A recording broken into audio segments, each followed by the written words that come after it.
Inner truth வழங்கும் நனவு மனம் கான்ஷியஸ் மைண்ட். எல்லோருக்கும் வணக்கம்.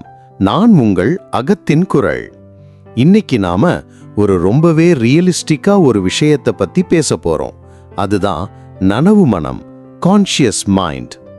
இப்போ இருக்கிற டைனமிக் உலகத்துல நம்ம மைண்ட் எப்படி வேலை செய்யுதுன்னு தெரிஞ்சுக்கிறது ரொம்ப இம்பார்ட்டன்ட் ஆயிடுச்சு.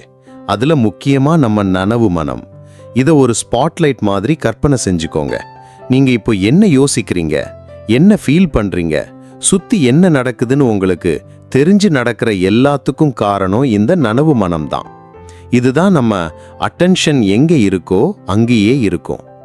நம்ம டெய்லி லைஃப்ல நாம எடுக்கிற ஒவ்வொரு டிசிஷனும், நாம செய்யற ஒவ்வொரு சாய்ஸும் இந்த நனவு மனசுல இருந்து தான் வருது.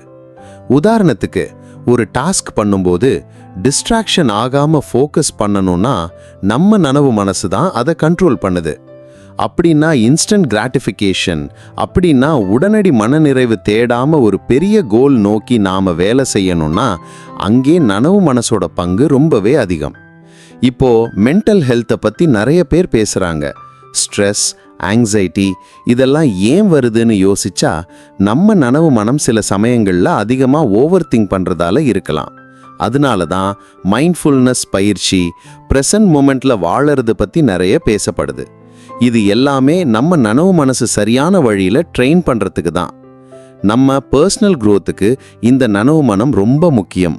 புது விஷயங்களை கற்றுக்க, நம்ம ஸ்கில்ஸை வளர்த்துக்க, ஏன் நம்ம நெகட்டிவ் தாட்ஸையே பாசிட்டிவாக மாற்ற இந்த நனவு மனசை பயன்படுத்தலாம். ஸோ சிம்பிளாக சொல்லணும்னா நம்ம நனவு மனம் தான் நம்ம பிரெயினோட மெயின் ஆப்ரேட்டர். அதை நாம் எப்படி யூஸ் பண்ணுறோங்கிறது தான் நம்ம வாழ்க்கையோட டைரக்ஷனை டிசைட் பண்ணோம். அடுத்த முறை நீங்கள் ஏதாவது ஒரு விஷயத்தில் கன்ஃபியூஸ் ஆகும்போது உங்கள் நனவு மனசை ஒரு கூலான ஆப்ரேட்டர் மாதிரி பயன்படுத்த முயற்சி செய்யுங்க. இந்த தகவல் உங்களுக்கு உதவி இருக்கும்னு நினைக்கிறேன். நன்றி.